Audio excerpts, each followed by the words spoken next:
Get ready for the media event. Now come on, sport.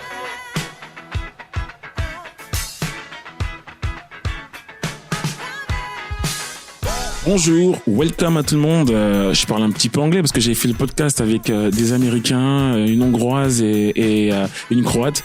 Donc on a parlé anglais pendant une demi-heure. Comment allez-vous, Inès? Comment vas-tu? En pleine forme, comme un dimanche matin. Inès, moi je vais pas te présenter. Est-ce que tu peux te présenter notamment ce que tu fais et surtout ton parcours? Alors je suis journaliste à France Télévisions. Je travaille au service des sports depuis 2 ans maintenant. Je travaillais à France 3 Lorraine avant. C'est pour ça que je suis messine. Ouais, on a de la chance. D'adoption et de cœur. Et je suis journaliste donc au service des sports et je suis surtout spécialisée tennis. Donc je travaille notamment sur l'événement de Roland-Garros, qui est l'événement le plus important tennistique à France Télévisions. Et on peut rappeler aussi que tu as joué au tennis. Oui, j'ai joué au tennis dans une autre vie. Dans une autre vie, mais tu n'es pas si vieille que ça, donc ça fait pas si longtemps que ça. Non, j'ai joué au tennis de mes 3 ans à mes 16 ans, à un assez bon niveau. Et puis, j'ai une petite blessure, donc je me suis rangée de l'autre côté de la caméra. C'est les croisés, souvent on dit, c'est ça? Ouais, c'est ça. Ensuite, Mathieu, qui a un parcours extraordinaire aussi, on va dire. Aujourd'hui, je sais pas, Les Gomez, Moselle TV. Ouais, je multiplie un peu les casquettes, on va dire. J'ai la chance d'être président de Let's Go Metz. Je fais partie des fondateurs. Donc c'est un média associatif qui parle du sport à Metz et puis un peu aux alentours. On a démarré avec le foot et puis on s'est étendu sur un petit peu tous les autres sports. On essaie de parler de tout ce qui est intéressant et on a un territoire qui n'en manque pas. Et puis à côté de ça, je suis aussi chargé de communication et je participe et je présente une émission de sport sur Moselle TV. Donc ça aussi, c'est au niveau du sport, ça va. Je nage dedans, je me balade et je fais aussi de la photo en parallèle. Il a un peu la voix d'un politique, vous n'avez pas l'impression, franchement? Votez pour moi. On est sur France Inter. Ok, bon, il y a que moi qui pense ça. Colline, oui, du Nancy Handball, je ne ferai plus l'erreur. Pas grave, Mais vous on a changé de nom cette année, donc c'est pour ça à l'intersaison, donc mais c'est pas très grave. Donc du coup, moi, après mes études, j'ai commencé directement en freelance. Donc je faisais tout ce qui est communication, photographie. J'ai surtout commencé par la photo dans les clubs. C'est comme ça que ça m'a amené au club de Strasbourg avant d'arriver au club de Nancy. Donc j'ai fait 2 saisons au club de Strasbourg handball. Et ensuite, avec la montée de Nancy en première division, ils ont ouvert un poste et du coup j'ai postulé, j'ai été prise. Donc ça fait la 2e saison que je suis à Nancy, que je m'occupe de la communication. Voilà, 360, j'ai vraiment des missions hyper larges. Bon, moi, je vous réunis aujourd'hui parce que en fait, il y a un débat que je voudrais soulever, c'est les réseaux sociaux et la télé. C'est vrai qu'aujourd'hui, les deux, à vous de me dire s'ils s'opposent ou ils sont complémentaires. Moi, c'est une question que je me pose parce que on se rend compte que la jeunesse d'aujourd'hui, enfin, je veux dire jeunesse, allez, je suis pas si vieux que ça, mais on consomme beaucoup de contenu sur les réseaux sociaux. On consomme de plus en plus aussi de contenu sportif sur les réseaux sociaux. Moi, je vais poser la question à Mathieu en premier. Quel est ton point de vue justement par rapport à ce changement de mentalité, ce changement de pratique vis-à-vis justement des réseaux sociaux? Ouais, je pense que les réseaux sociaux, Internet d'une manière générale a poussé peut-être les médias traditionnels à se réinventer. Si on regarde, il y a encore quelques années en arrière, on fonctionnait pas du tout comme ça, on travaillait pas de cette manière. Aujourd'hui, on pense antenne, on va penser même pour un journal, on va penser l'édition du jour, etc. Mais on va aussi penser ce qu'on va mettre sur les réseaux, ce qu'on va pouvoir apporter de différent, parce que il y a eu ce challenge qui est arrivé, des créateurs, des gens sur YouTube ou même sur d'autres plateformes qui sont venus apporter autre chose de différent et qui a forcé les médias à se réinventer. Et c'est une richesse quelque part parce qu'on peut proposer beaucoup plus de choses, on peut aller au plus proche de ce qui se fait, alors qu'avant on était tenu par des temps d'émission, par un nombre de pages, un nombre de caractères. Là, il y a de la place pour tout le monde, je pense.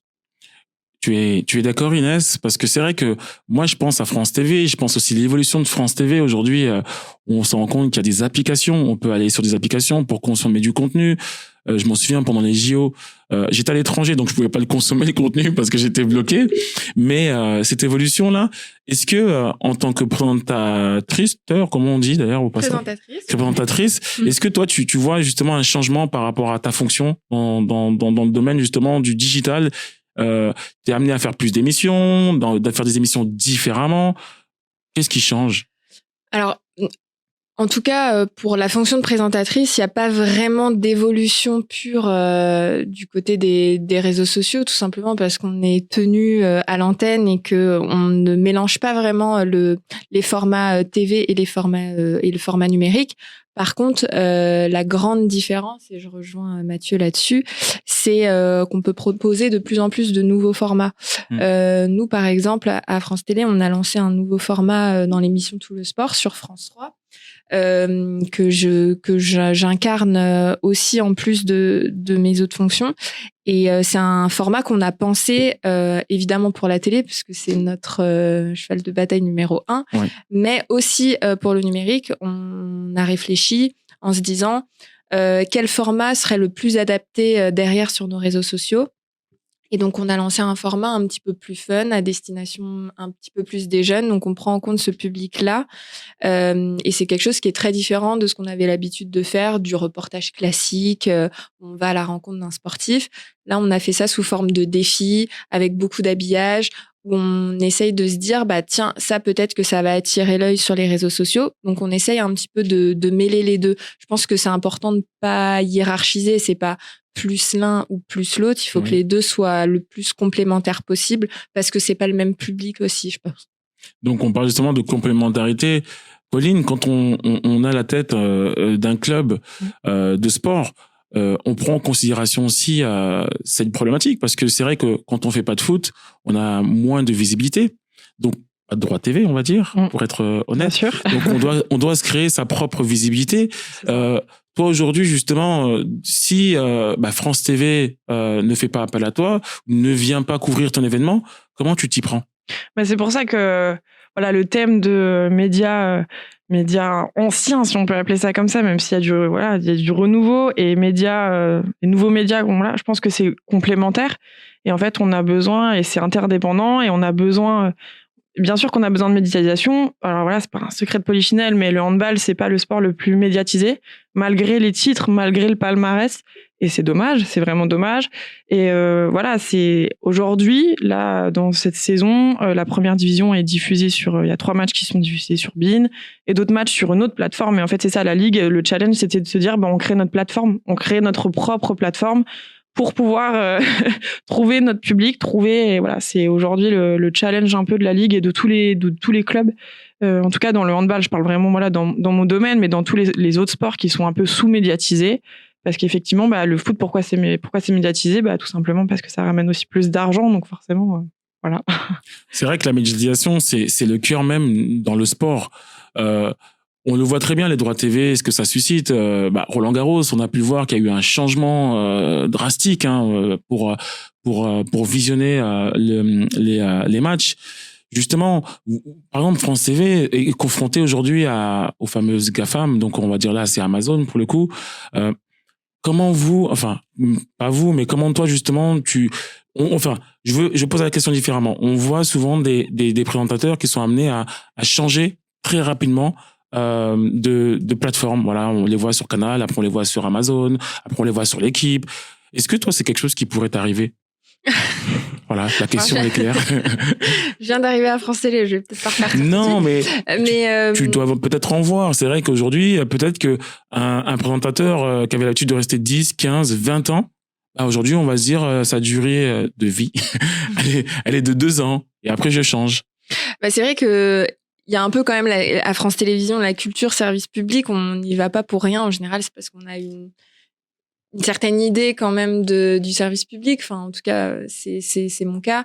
Donc la durée de vie, comme tu dis, sur France Télé est quand même un petit peu plus longue parce qu'il y a cet attachement. Ouais. Mais c'est vrai que dans le privé, c'est beaucoup moins le cas et les postes sont beaucoup plus interchangeables. Mais c'est vrai que c'est lié à cette multiplication d'offres. Enfin, c'est juste dingue en ce moment la multiplication des offres qui sont liées évidemment au parcellement de ces droits. Avant, on avait une chaîne qui faisait le foot, on avait une chaîne qui faisait le tennis. Voilà, le tennis c'était sur Eurosport, le foot c'était sur le Canal. Maintenant, il y a du foot sur Amazon, il y a du foot sur RMC, il y a du foot sur SFR. Enfin, c'est c'est assez dingue la multiplication des choix qu'il y a pu avoir. On parle pas de 15 ans, hein, on parle de là des 5 dernières années et encore. Donc forcément, ça propose beaucoup plus de choix et aux téléspectateurs et aux journalistes. Donc c'est pour ça, je pense qu'il y a eu de plus en plus de changements et de changements rapides, surtout. Je suis obligé de vous poser cette question. C'était pas prévu, Inès. L'IPTV, j'ai envie de vous en parler parce que justement, on parle des multiplications d'offres. Aujourd'hui, c'est un coût aussi pour l'utilisateur. Franchement, est-ce que finalement, on crée pas justement du contenu à force de créer du contenu, on pousse pas les gens vers l'IPTV, on pousse pas les gens à se pousser à avoir du contenu moins cher, voire gratuit. Parce qu'aujourd'hui, je pense que c'est quand même un problème d'avoir le foot sur une chaîne, le basket sur notre chaîne, l'athlétisme sur notre chaîne. Enfin, qu'est-ce que t'en penses, toi, Mathieu? Ça rejoint un peu ce qui s'est passé pour la musique ou pour le cinéma. Pendant longtemps, les gens se tournaient début des années 2000 vers le téléchargement, etc. parce qu'il n'y avait pas une offre globale. Après sont arrivés, Apple Music, Spotify et les autres qui ont fait que les gens avaient une licence, ça leur permettait d'avoir accès à tout. Et là, c'est en train de se segmenter aussi, par exemple, au niveau des films et des séries. Netflix est arrivé, il a un petit peu rassemblé tout le monde.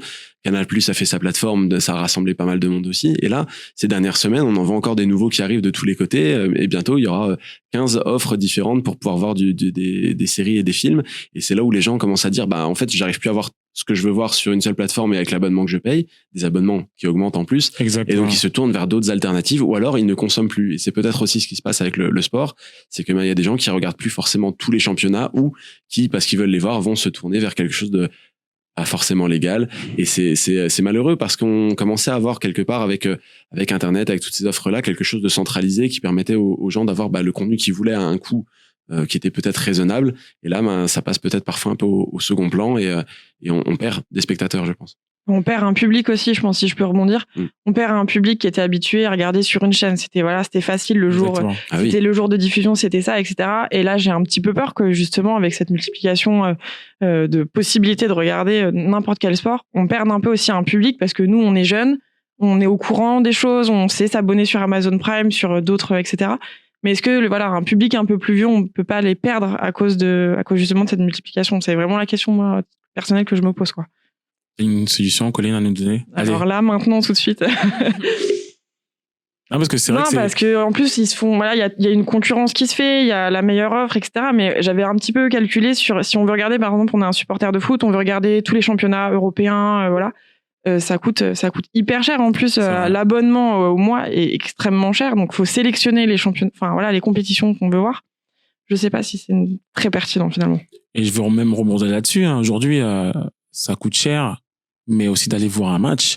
Moi, je suis un fan du PSG au foot. Je vous l'annonce. Voilà, je suis démasqué. J'aurais pas dû m'asseoir ici. Je suis démasqué. Non, mais je voulais voir un match les Ligues des Champions. Champions League, désolé, parce que je vais aller voir le handball après. De Champions League, et je me suis rendu compte à quel point c'était cher de participer, d'assister à un match de foot. Voilà, c'est minimum, c'était 180 €, mais vraiment tout en haut. Vous, au handball, c'est pas du tout ces zones de prix-là. Bien sûr, mais je pense aussi que payer pour aller voir un match, c'est vivre une expérience aussi que juste devant sa télé. Alors évidemment, c'est super de regarder un match à la télé avec des potes, etc. Mais aujourd'hui, on vend aussi de la fan expérience, on vend autre chose, donc c'est pour ça. Évidemment, dans le handball, on n'est pas sur des prix comme on peut voir au foot, mais effectivement, c'est très cher. C'est très cher. J'étais à Milan le week-end dernier, c'était 100 € la place, quoi. Donc ouais, wow. C'était un cadeau, mais non, mais après, on vend une expérience aussi. On vend des émotions qu'on n'a pas forcément quand on regarde sa télé. Et ça c'est mon rôle de club. Forcément, je suis en interne, donc moi j'ai envie qu'il y ait des gens qui viennent encore, justement, et c'est ça le problème de la médiatisation aussi, paradoxalement, mais d'avoir beaucoup d'offres et de perdre ces gens qui ne viennent plus voir des matchs en réel. Et voir un match en réel, ça n'a quand même rien à voir, je trouve. Mais après, peut-être que vous avez des avis différents. Et je suis. Bonne question. Est-ce que vous avez des avis différents par rapport au le fait de voir un match en réel ou à la télé? Ouais. Vas-y, Inès, vas-y. Je vais pas vraiment prêcher pour ma paroisse, mais oui, c'est sûr que quand on est dans le stade, c'est autre chose. Après, quand on est journaliste, on essaye de donner de l'émotion à travers la télé, mais C'est sûr que c'est pas comparable. Mais pour rebondir sur les médias et l'offre dans les stades, etc. On est aussi souvent en train de dire ah oui, il y a de plus en plus de médias, ça coûte de plus en plus cher, l'offre est de plus en plus parcelée, mais c'est aussi lié aux fédérations finalement qui font monter les enchères et qui ont envie de recevoir de plus en plus d'argent, et donc il y a de plus en plus de concurrence et c'est ça qui fait grimper les prix. Je crois pas que le problème Très ce soit les intéressant médias de dire. en fait à la base. Ouais, parce que c'est vrai que au final, moins vous payez cher, moins le prix à l'accès à l'abonnement est moins cher, je suppose. Évidemment. Je suppose. C'est vrai qu'on a eu ces problèmes-là. Enfin, je peux parler de Canal+, parce que c'était le dernier en date. Mais bon, il n'y a pas les mêmes problèmes en Moselle TV, non? Non, ça va, on n'est pas trop embêté de ce côté-là. Et justement, est-ce que vous avez un conseil à donner pour un club? Comment optimiser sa visibilité? Parce qu'on sait à quel point de voir un match c'est important, d'y assister bien sûr, mais quand on peut pas y assister, on voit Facebook, on voit YouTube, il y a de plus en plus de diffusion en live. Est-ce que vous avez un conseil, enfin Mathieu et Inès justement, pour comment un club peut optimiser sa visibilité lors d'un match, voilà, à travers vos réseaux ou à travers d'autres réseaux? Qu'est-ce que vous conseillerez? Les solutions, elles sont nombreuses, mais le problème dans les clubs, c'est que il y a peu de personnes qui peuvent les réaliser. Il y a beaucoup de clubs où il y a qu'un seul communicant qui doit s'occuper de tout à la fois. Et derrière ça, comment est-ce qu'on peut aller faire du contenu YouTube, faire la gestion de la presse, faire la gestion des joueurs, des interactions, respecter les cahiers des charges des fédérations, etc., en étant une seule personne et en plus créer des nouveaux contenus, c'est quasiment impossible. Et c'est là où il faut s'appuyer peut-être aussi sur des créateurs qui font des choses autres. Il y a beaucoup de médias à l'image de Les Gomez, par exemple, pour prêcher pour ma paroisse, mais ils vont essayer de proposer des choses alternatives. Ah, non, mais à un moment donné. En campagne. Qui vont proposer des contenus en ligne qui vont être différents, mais je pense pas seulement à ça. Je pense, si on regarde le basket, il y a des médias comme Trash Talk qui se sont développés de rien du tout et qui sont devenus des médias importants aujourd'hui en France et qui évoquent tout ça. First Team dans le même esprit. Pour le MMA, il y a le média La Sueur qui parle de tous les sportifs français dans le MMA et qui les suit jusqu'à l'étranger. Ce sont des médias qui sortent d'ailleurs, qui ont un autre modèle économique finalement parce qu'ils répondent pas, ils ont pas des bureaux, ils ont pas des équipes à payer, etc.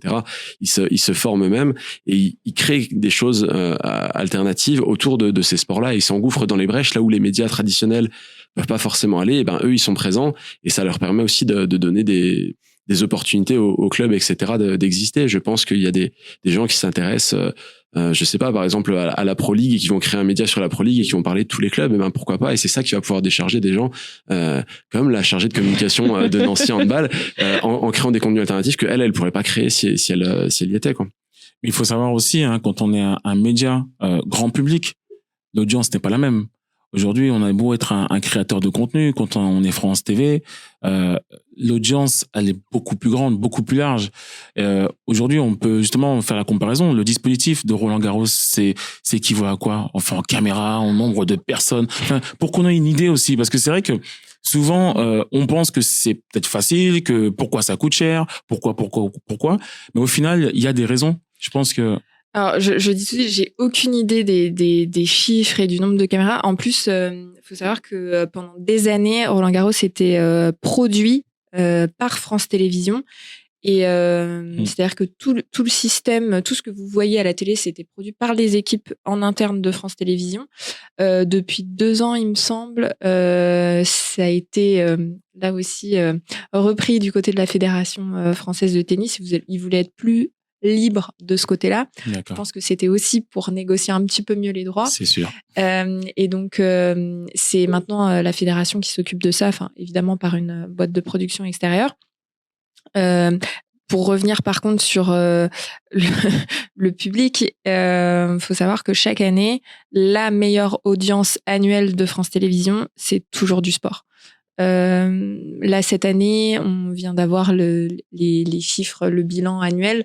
En 2022, la plus grosse audience, c'est la finale du Grand Chelem de rugby France-Angleterre. C'est au-dessus des 5 millions de téléspectateurs. Wow. Tout le sport, chaque soir, c'est l'émission de sport la plus regardée en France. Alors, on l'oublie parce qu'on dit que c'est un peu vieillissant, que c'est sur France 3. Mais chaque soir, ça fait plus d'1,5 million de téléspectateurs. Stade 2, tous les dimanches, c'est entre 1,8 et 2 millions de téléspectateurs. Donc, l'audience, elle est énorme.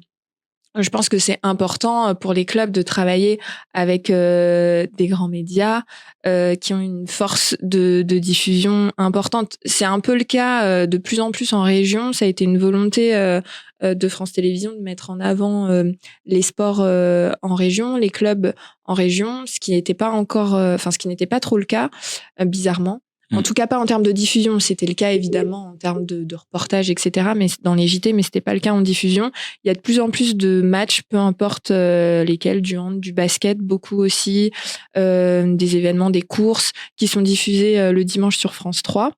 Je pense que c'est important de travailler ensemble parce que ça apporte une visibilité, on l'a dit, qui est assez importante en termes d'audience, tout simplement.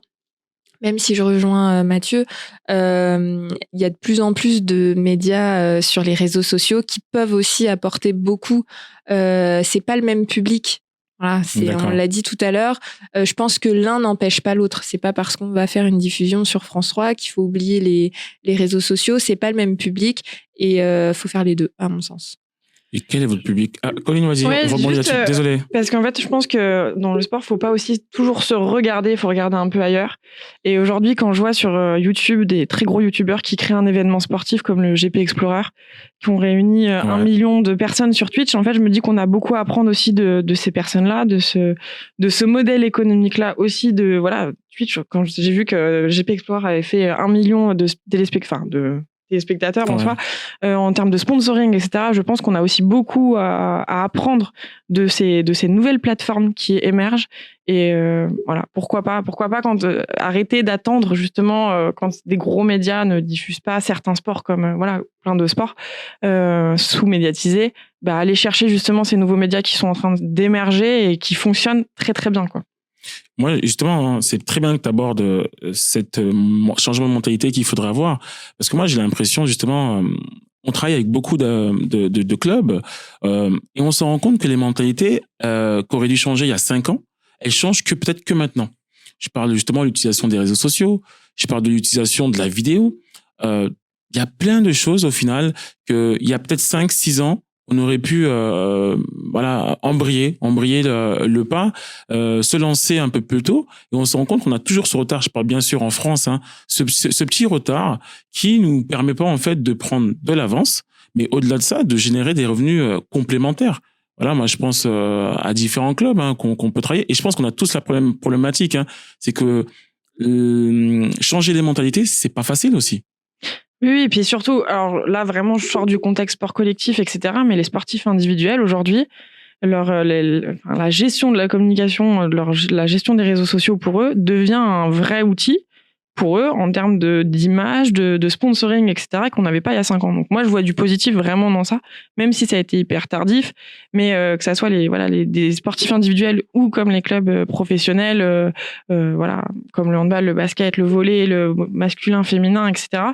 Je pense que oui, on est obligé, c'est une obligation aujourd'hui d'y être, mais la complémentarité d'être appuyé sur des médias plus traditionnels. Mais moi, je trouve aussi que c'est pas évident forcément de se lancer. On dit que c'est un peu tardif, mais il faut avoir les compétences pour le faire. Il faut avoir les gens pour le faire. C'est hyper difficile. Bon, je suis pas très vieille, mais je galère moi à utiliser certains nouveaux réseaux. Ouais. J'ai l'impression d'être de plus en plus dépassée. Ça y est, là, je suis pas sur la génération TikTok, c'est pas trop mon truc. Là, on voit que France Télé, on a un nouveau compte TikTok. Ils essayent de faire du contenu, mais c'est hyper difficile parce que on n'a pas forcément les équipes pour le faire, les compétences pour. Et je suppose que c'est un peu la même chose dans les clubs. Il faut quand même pouvoir tout gérer en même temps et ça change tellement vite qu'il faut avoir les équipes pour ça. C'est pas évident. Mais ça va très vite en plus. TikTok qui émerge, c'est assez récent, mais ça a fait un boom, etc. Donc en fait, il faut aussi, parce qu'il y a une cible qui est sur TikTok, il y a une cible qui est sur Facebook, il y a une cible qui est sur Instagram. Donc en fait, on peut pas sélectionner aujourd'hui sur me dire je vais mettre à fond sur Facebook ou je vais mettre, et que ça soit pour un sportif individuel comme un club professionnel, de se dire je me mets que sur un média, c'est impossible, que sur un réseau social. Et on est obligé d'être présent partout parce qu'il y a des cibles partout en fait. Exact. Les Gomez. Oui. C'est un peu vous êtes sur le web, hein. Sur le web, c'est vrai que vous diffusez énormément. Aujourd'hui, vous avez des réseaux complémentaires à justement la presse écrite, et comment vous optimisez un petit peu votre visibilité pour vos articles? Ouais, nous, par exemple, dans la continuité, on n'est pas sur TikTok, il y a des réseaux qu'on peut pas prioriser non plus parce que on n'a pas les compétences. C'est une certitude. On n'a pas forcément tous la capacité de produire du contenu dans tous les domaines. Donc on essaye. À Let's Go Metz, on est une quinzaine de bénévoles, donc forcément chacun fait sur son temps, fait sur ses compétences, et on s'adapte à tout ça, et on essaye d'être un peu partout, de proposer effectivement du web, un peu de vidéo, un petit peu d'audio. On essaye de faire un peu de tout, mais c'est impossible de tout suivre. On est finalement dans la même situation qu'un club qui essaie de développer ses réseaux. On peut pas se lancer dans tous les domaines à la fois. C'est hyper compliqué. Et aujourd'hui, pour revenir sur ce qu'on disait juste avant, un sportif devient même lui-même le propre vecteur de sa médiatisation. Les sportifs individuels, j'ai l'exemple du combattant de MMA français Morgan Charrière, qui pratiquait en plus il y a quelques années encore, c'était interdit en France, donc il pouvait pas avoir de subventions, pouvait pas avoir d'aide, et qui s'est retrouvé à se créer lui-même une notoriété sur les réseaux, sur Facebook, sur YouTube notamment, à devenir un peu une star avec ça, alors qu'il y avait que des promesses finalement, et il a réussi à créer quelque chose en se rendant lui-même médiatique, alors que les autres médias pouvaient pas s'intéresser à lui parce que c'était encore quelque chose en marge. Et aujourd'hui, c'est un des combattants les plus reconnus au niveau français, et il a pas fini sa carrière, loin de là. Donc quelque part, il faut réussir finalement à se dédoubler, à se multiplier, et puis à s'entourer peut-être aussi des bonnes personnes pour réussir à créer ces choses-là. Mais pour que ce soit une chaîne de télé, que ce soit un média associatif, que ce soit un club, c'est extrêmement dur aujourd'hui de répondre à toutes les attentes différentes, à toutes ces fameuses cibles, et aller dans tous les sens, parce que c'est très spécifique, et on n'a pas la certitude que demain, une des cibles qu'on a privilégiées existera encore. Est-ce que TikTok, dans 2-3 ans, ça aura encore la même notoriété? Est-ce que Facebook va pas finir par s'effondrer, même si on l'annonce depuis quelques années déjà? Pour l'instant, ça bouge pas. Ça continue à être une des premières cibles. Donc, on n'a pas la certitude, en misant sur quelque chose, que ça va continuer à fonctionner. Donc, peut-être qu'on va miser dans le vide, et qu'il va falloir se réinventer dans 2 ans encore. C'est extrêmement dur à suivre, et c'est très intéressant aussi. On va pas pleurer là-dessus, parce que ça offre des perspectives, mais c'est compliqué. Je suis totalement d'accord Ouais. avec Mathieu. On réfléchit beaucoup là-dessus. On a eu un séminaire, je rentre dans les détails, je raconte. On a eu un séminaire cette semaine justement là-dessus à France Télévisions, et un peu sur nos cibles. Et les directeurs d'antennes et de programmes, etc., nous disaient, on nous dit qu'on est un média ancien, qu'on est un média de vieux, pour pas pour vraiment rentrer dans le détail. Et on nous a beaucoup demandé à une certaine époque de rajeunir, de faire des programmes à destination des jeunes. Mais aujourd'hui, les jeunes, ils regardent pas la télé, en fait. Ils sont sur leur tablette, ils sont sur les réseaux sociaux. Alors, le risque, c'est quoi? C'est d'essayer de rajeunir l'antenne, de perdre nos téléspectateurs actuel pour un public qui finalement ne viendra pas. Donc c'est très difficile de trouver le juste milieu, et de pas se disperser, parce que ce risque il est réel. Tu le dis très bien, ça se trouve TikTok dans 2 ans ce sera plus rien, et un peu comme Snapchat qu'on a plus ou moins oublié à une période. Il fallait absolument faire du contenu pour Snapchat. Aujourd'hui Snapchat plus personne n'en parle vraiment, donc il y a un risque de ce côté-là, je suis assez d'accord. Mais on a quand même l'impression que Facebook, Instagram, ça reste quand même ancré dans la communication digitale.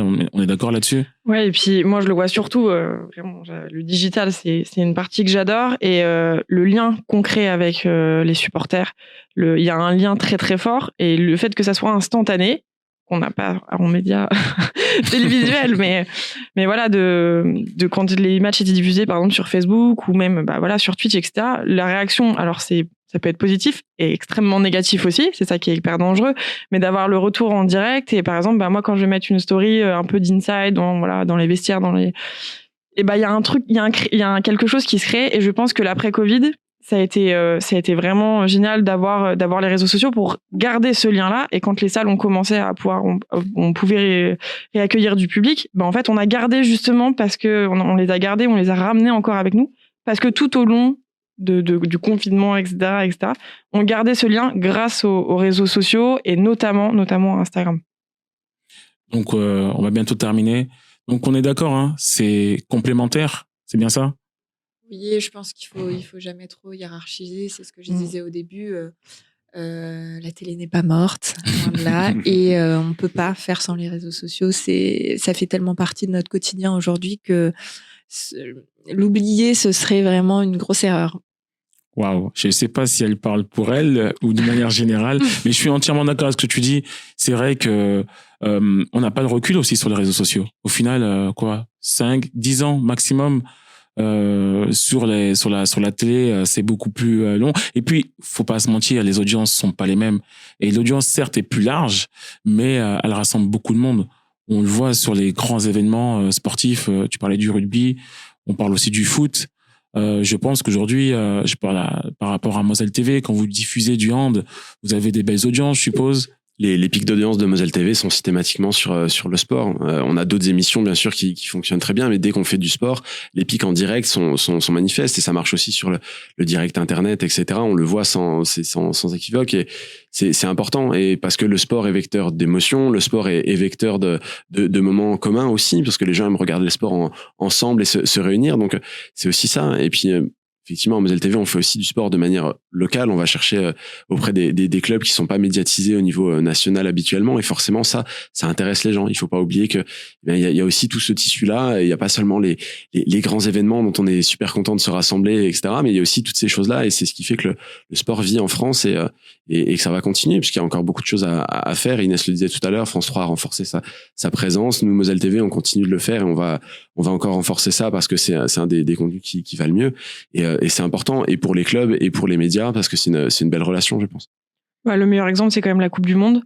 Exactement. En fait, je sais plus qui avait sorti ça, mais l'émission, enfin la soirée la plus en pic d'audience. Alors il y avait les élections, le débat. Je sais plus exactement quelle était exactement l'émission, mais il y avait ça. Et il y avait les finales, enfin la Coupe du Monde, alors surtout de foot, mais les sportifs, quoi.